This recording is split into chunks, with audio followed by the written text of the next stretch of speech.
प्रणाम जी सभी को। आज मैं आपको हमारा मंदिर दिखा रही हूँ।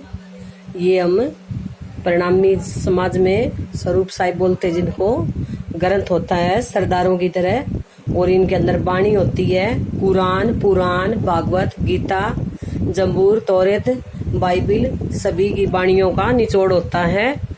तो ये सभी प्रणामी जो हैं अपने घरों के अंदर सेवा पूजा की जगह इनको पधरा कर रखते हैं और हम इनकी पूजा करते हैं। इस ग्रंथ के ऊपर रखते हैं हम बांसुरी, मोर मुकुट, और पीछे हम राज जी कहते हैं। ये राधा कृष्ण हैं, इनके परम धाम की जो स्वरूप मानते हैं, राज श्यामा जी बोलते हैं इनको। तो ये इनको पधरा रखा है यहाँ। और ये है प्राणनाथ जी और बाईजू महारानी। ये इनके स्थान है, धाम है पन्ना जी के अंदर, जो मध्य प्रदेश के अंदर है। और ये हम मेरे सतगुरु जी हैं।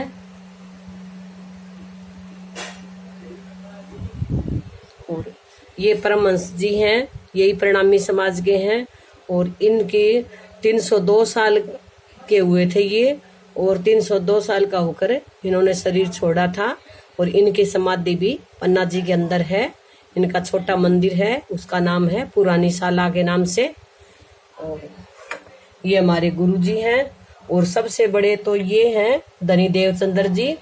इन्होंने इस नाम की खोज की थी और बड़े भटके थे। ये जन्म से ही कृष्ण जी के प्रेमी थे और हर तरह के हर संप्रदाय में गए।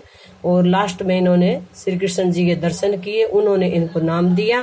और इनके नाम से ये निजानंद संप्रदाय है। हम जो प्रणामी कहते हैं, ये प्रणामी बोलो या निजानंद बोलो, निजानंद संप्रदाय हमारी निजानंद है। और ये मेरे गुरु जी के बड़े गुरु हैं, महागुरु मंगलदास जी, जो ये सिलीगुड़ी के अंदर हैं। और ये राधिका दास जी बड़े गुरु जी हैं, जो गुरु जी को पहले बचपन में इन्हीं का नाम लिया था और इन्हीं के सानिध्य में ये संत बने और हमेशा इनके संत प्रवृत्ति रही। और बाद में इनके गुरु ये हैं, तो इनको गुरु जी को नाम मंत्र, जैसे नाम मंत्र इन्होंने दिया, सन्यास इन्होंने दिया था बसंत पंचमी को, जो कि 50 साल पूरे हो चुके हैं। और ये मेरे गणेश जी हैं। कई लोग तो प्रणामी रखते नहीं हैं, पर मैं रखती हूँ, क्योंकि हम प्रणामी होने से पहले सनातनी हैं और हम सनातन धर्म को मानते हैं। तो हमारे देवी देवता को हम कैसे छोड़ सकते हैं। और ये हनुमान जी की मूर्ति है। और ये मेरे श्याम बाबा हैं। और ये मेरे बांके बिहारी राधा कृष्ण हैं इनका। और ये सभी ये महात्मा जी हैं। और ये हमारे तिरुपति बालाजी हैं।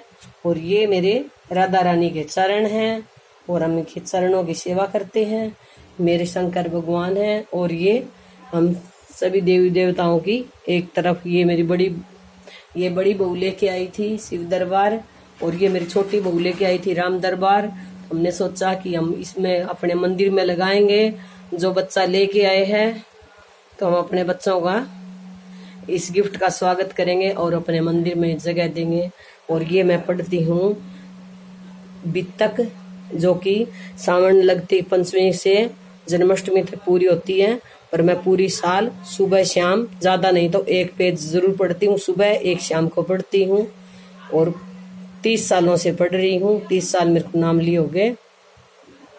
और ये मेरी श्रीमद् भागवत गीता है, जो मेरे सतगुरु जी पढ़ते हैं, वही ये मेरी श्रीमद् भागवत गीता है। ये मैं सुबह भी पढ़ती हूँ, शाम को भी पढ़ती हूँ। कहीं बाहर जाती हूँ तो कोई बात नहीं, इनकी कोई चौपाई मेरे को याद होती है, वही चौपाई रट लेती हूँ और अपना ध्यान कर लेती हूँ। और वरना मैं सुबह तो मैं खाना खाने से पहले, चाहे कुछ भी हो जाए, मैं अपनी गीता ही पढ़ती हूँ। और शाम को मैं सोने से पहले, पूजा करने के बाद रात में बांके बिहारी को सुलाती हूँ, तब पहले ये पढ़ती हूँ। और ये हमारा छोटा सा वृंदावन है ठाकुर जी के मंदिर में। ये देखने को फूल पौधे हैं, पर मैं इनको अपने मन से बड़ा मानती हूँ और इनको मैं वृंदावन की तरह ही देखती हूँ।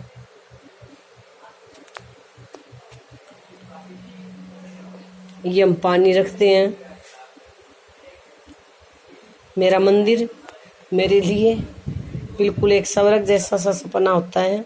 अपने मंदिर में मैं जब भी बैठती हूँ मेरे को बड़ा सुकून और शांति मिलती है।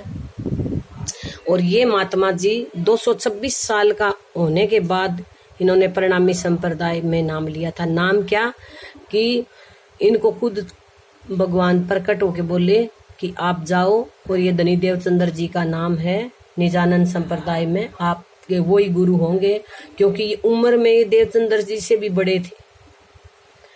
तो इन्होंने 226 साल तक हर संप्रदाय हर धर्म को अपनाया और इनको ऐसा लगा जैसे नैति नैति भी और भी कुछ आगे है और भी कुछ आगे है, ऐसे ढूंढते रहे और आखिरी में इनकी आत्मा तृप्त नहीं हुई।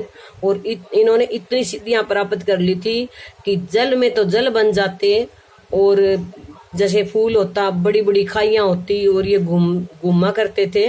इन्होंने सारी जगह भ्रमण कर लिया तो वो खाइयां पार इंसान से तो होती नहीं, तो ये भंवरे का रूप धारण कर लेते थे। सारी जहाँ पेड़ पौधे फूलों का, जैसे पशु पक्षियों का, और जैसे जंगल में ये कुटी बना के बैठे थे तो वहां पर जो शेर थे, शेरों का जंगल था, तो वहां शेर इनके कुटिया के सामने आकर बैठ जाते थे और पहरा देते थे। ये डरते भी नहीं थे। और जब ये 226 साल के हुए तो इन्होंने महाराज छत्रसाल जी के जो मुनीम थे उनका बेटा था, वो 90 साल का था। और धनी देवचंद्र जी से प्राणनाथ जी छोटे हैं और प्राणनाथ जी से महाराज छत्रसाल जी तो बहुत छोटे हैं। और उनका जो सेवक था उनका बेटा था।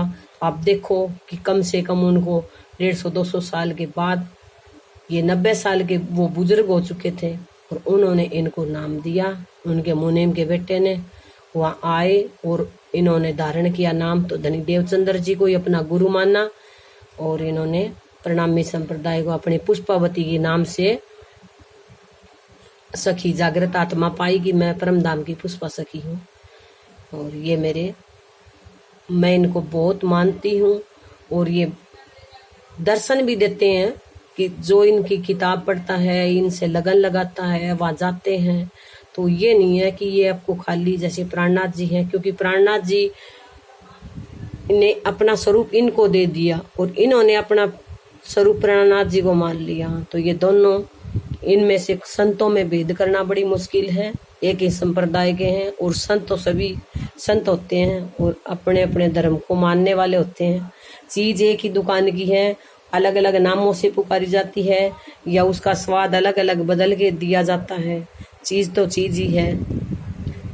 तो मैं आपसे यही कहूंगी कि पहले आप सनातनी हैं, फिर आप किसी भी संप्रदाय से जुड़े तो हमारे हिंदू धर्म की रक्षा होगी।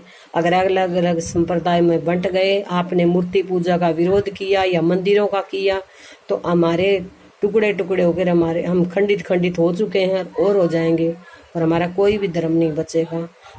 जैसे और धर्मों में सिर्फ एक धर्म माना जाता है और उनके अंदर भी खटपट बहुत होती है, उनमें भी छोटे छोटे टुकड़े होते हैं, पर वो मानते अपने आप को एक है, चाहे ईसाई हो चाहे मुस्लिम हो।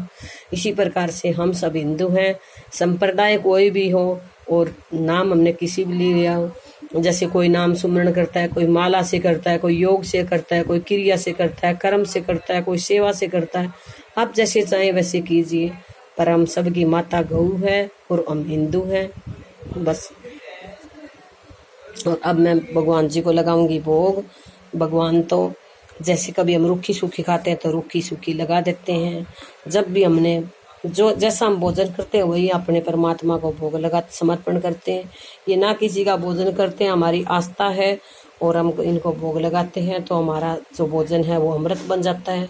और इनका शुक्रिया अदा करते हैं कि आपने परमात्मा ऐसा दिया। किसी के पास तो कुछ नहीं होता और किसी के पास तो रूखी सूखी भी नहीं होती, हमारे पास तो रूखी सूखी भी है, तली भी है, कभी घी भी है और हमारे परमात्मा को हम भोग लगा रहे हैं। रोजाना ऐसी थाली नहीं होती, पर कभी कुछ तो होता ही है और इन्होंने दिया है। तो ये है हलवा मूंग का और ये है चावल, ये दही और ये है सब्जी कटहल की बिना प्याज लहसुन की, ये है करेले जो कि आलू डाल के बनाए, ये मिर्च का कुट्टा और ये है छोले की सब्जी। आज भगवान जी भी खुश होके खा रहे हैं। हम मुख के नहीं लगाते, हम भोग बोलते हैं। भोग बोलने जा रही हूँ मैं। 14 लोक आपकी शाखा, जो पाया सो आगे रखा, मन भावे सो खाओ ये, प्रसाद दास को दीजिए, तू देव वस्तु गोविंदम तभ्यम समर्पये। कोटि जतन बर्मा कर थाके, सोज उठन नहीं पाई, सोज उठन धनी आपकी कृपा से मैं पंचम निस्दिर पाई। हे परमात्मा, बर्मा ने करोड़ों रूप धारण किए पर आपकी जूठन नहीं मिली। कभी खोवा बने, कभी मछली बने और आपकी जूठन के लिए तरसते रहे।